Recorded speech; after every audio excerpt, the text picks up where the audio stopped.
ఇదేదో అభూత కల్పన అన్నట్టు.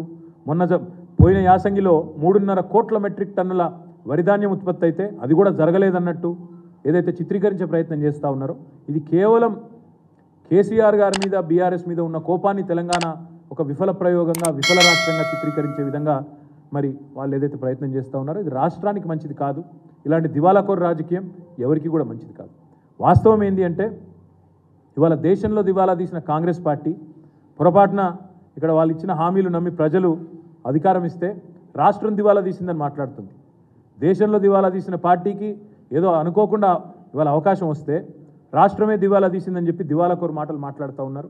ఇది మంచిది కాదు. అందుకే తెలంగాణ ప్రజల్ని కోరేది బీఆర్ఎస్ దళం ఉంటేనే బీఆర్ఎస్ గలం ఉంటేనే తెలంగాణ ప్రయోజనాలు ఢిల్లీలో పరిరక్షించబడతాయి. కాంగ్రెస్ వాళ్ళకి అప్పచెప్తే అక్కడ ఉండే 50-60 మంది ఎంపీల్లో వీళ్ళు కూడా ఒకరో ఇద్దరు పోయి ఆడ కూర్చుంటారు.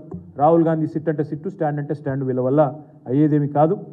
ఏమీ చేయడం చేతగాక ఎదుటివాడి మీద తప్పుని నెట్టి తప్పించుకుందామనే ఒక చిల్లర ఎత్తుగడ తప్ప ఇంకోటి ఏమీ కాదు ఈ కాంగ్రెస్ చేస్తున్న ప్రయత్నాలు. అబద్ధాలు, అసత్యాలు, అర్ధసత్యాలు అన్నిటినీ పోగేసి అప్పులని, తప్పులని, ఆర్థిక స్థితి బాగలేదని, కరెంటు మీద, కాళేశ్వరం మీద పిచ్చి ప్రేలాపనలు వెళ్తూ ఉన్నారు. ఏవైతే వెళ్తూ ఉన్నారు ఇవన్నీ ప్రజల దృష్టికి కూడా వచ్చినాయి.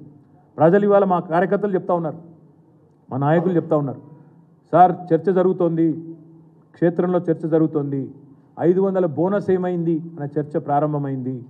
కేసీఆర్ ఉన్నప్పుడు రైతు బంధు బ్రహ్మాండంగా పడుతుండే, వారం రోజుల లోపలనే పడుతుండే, ఇవాళ అతి లేదు గతి లేదు, ఇంతవరకు రైతు బంధు ఏమవుతుందో అడ్రస్ లేదు అనే మాట మాట్లాడుతూ ఉన్నారని చెప్పి మా కార్యకర్తలు మా నాయకులే చెప్తా ఉన్నారు.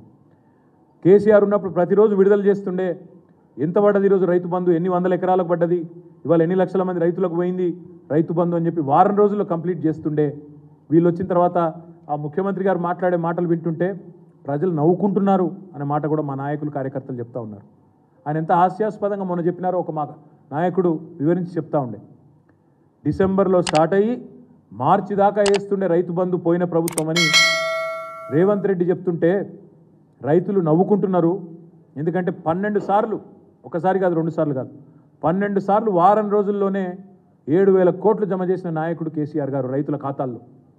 అట్లాంటి కేసీఆర్ గారి గురించి చిల్లరమల్లర మాటలు మాట్లాడితే ముఖ్యమంత్రి స్థాయి వ్యక్తి ప్రజలు ఏమనుకుంటారు, రైతులు నవ్వుకుంటారన్న సోయి లేకుండా మాట్లాడితే, ప్రజలకు వాస్తవాలు తెలుసు అన్న విషయాన్ని కూడా విస్మరిస్తే ఎట్లా అని చెప్పి మా నాయకులు కార్యకర్తలు ఇవాళ ఆదిలాబాద్ నుంచి వచ్చిన వాళ్ళే ఈరోజు చెప్తా ఉన్నారు.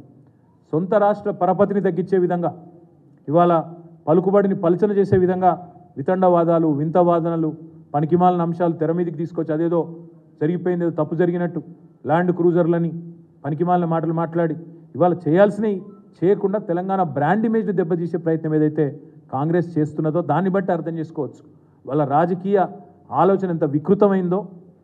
అవసరమైతే స్వప్రయోజనాల కోసం, రాజకీయ ప్రయోజనం కోసం తెలంగాణ బ్రాండ్ ఇమేజ్ని కూడా దెబ్బతీసే ప్రయత్నం ఏదైతే వాళ్ళు చేస్తున్నారో, వాళ్ళు ఒకటే అనుకుంటున్నారు కాంగ్రెస్ వాళ్ళు, అబద్ధాలనే అస్త్రంగా వాడుకొని ఎన్నికలు గెలిచినాం, మళ్ళీ అదే అబద్ధాలతో డైవర్షన్ టాక్టిక్స్తో పరిపాలన కూడా నెట్టుకొస్తాం, ప్రజలు మర్చిపోతారేమో అనుకుంటున్నారు.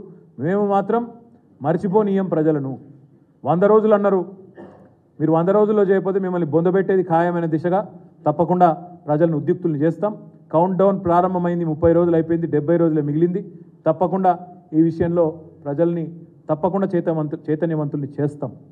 ఒక అబద్ధాన్ని 100 సార్లు చెప్పి నిజమని తిమ్మిని బమ్మిని చేసే ప్రయత్నం ఏదైతే చేసి మరి ఫేక్ ప్రాపగాండాతో సఫలమైనరో ఎలక్షన్లలో, దాని పరిపాలనలో కూడా ప్రయోగించే ప్రయత్నం చేస్తూ ఉన్నారు. తప్పకుండా దాన్ని తిప్పి కొడతాం.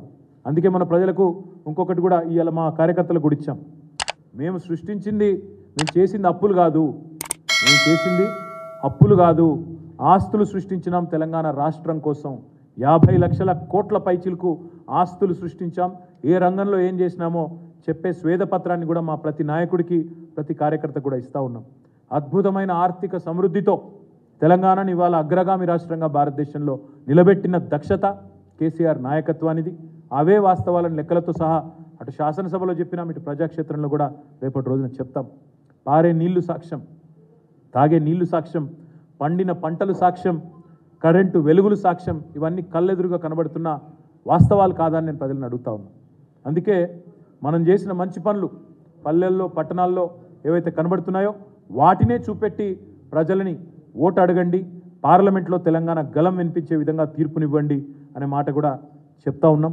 కాంగ్రెస్ చేసే గోబెల్స్ ప్రచారాన్ని తిప్పికొట్టి కాంగ్రెస్ ఇచ్చిన 420 హామీలను ప్రజల దృష్టికి కూడా తీసుకొని పోయే దిశగా మా కార్యకర్తల్ని నాయకుల్ని ప్రతి శాసనసభ నియోజకవర్గంలో కార్యకర్తల సమావేశాలు పెడతాం, ప్రతి మండలంలో కూడా పెడతాం, పార్లమెంట్ సన్నాహక సమావేశాలు పెట్టుకుంటాం. కేవలం పార్లమెంట్కే కాదు, రాబోయే రోజుల్లో వచ్చే పంచాయతీ ఎన్నికలకు, మున్సిపల్ ఎన్నికలకు, జిల్లా పరిషత్ ఎన్నికలకు అన్నిటికి కూడా కార్యకర్తలను సన్నద్ధులను చేస్తూ ముందుకు పోతాం. తప్పకుండా ప్రజలకు అన్ని విషయాలు కూడా మళ్ళీ గుర్తు చేస్తాం. ఆనాడు ప్రతిపక్షంలో ఉన్నప్పుడు కాంగ్రెస్ పార్టీ కేసులు వేసి ప్రాజెక్టులకు అడ్డుకున్నదే వీళ్ళు. ఆనాడు 7 మండలాలు గుంజుకొని మరి లోయర్ సీలియర్ ప్రాజెక్టును గుంజుకొని తెలంగాణ నోట్లో మట్టి కొడుతున్నప్పుడు ఈ కాంగ్రెస్ పార్టీ వ్యతిరేకించలేదు. బీజేపీ చేస్తున్న ప్రయత్నానికి అడ్డుదలిగే ప్రయత్నం కూడా ఆనాడు చేయలేదు. అదే మాదిరిగా విభజన హామీల మీద బయ్యార ముక్కు కర్మాగారం కానీ, కాజీపేట కోచ్ ఫ్యాక్టరీ గురించి కానీ ఒక్క రోజన్న కాంగ్రెస్ పార్టీ ఎన్నడన్న పార్లమెంట్లో మాట్లాడిందా? ఆ విషయాన్ని కూడా తప్పకుండా గుర్తు చేస్తాం. నీళ్ల వాటాలు తేల్చినప్పుడు, నిధులు ఇవ్వకుండా సతాయించినప్పుడు, కేంద్రం వివక్ష చూపుతున్నప్పుడు, మెడికల్ కాలేజీలు ఇవ్వకుండా, నర్సింగ్ కాలేజీలు ఇవ్వకుండా తప్పించుకున్నప్పుడు ఎన్నడన్నా బీజేపీ ఎంపీలు కానీ, కాంగ్రెస్ ఎంపీలు కానీ తెలంగాణ గురించి, జరుగుతున్న అన్యాయం గురించి ఎన్నడన్నా మాట్లాడినరా? ఈ విషయాన్ని కూడా ప్రజలకు గుర్తు చేస్తాం. లేని డూడు బసవన్నలను కాంగ్రెస్ ఎంపీలు కానీ, బీజేపీ ఎంపీలు కానీ వాళ్ళని గెలిపిస్తే తెలంగాణ ప్రయోజనాలు శాశ్వతంగా మంటగలుస్తాయనే మాట కూడా తప్పకుండా ప్రజలకు చెప్తాం.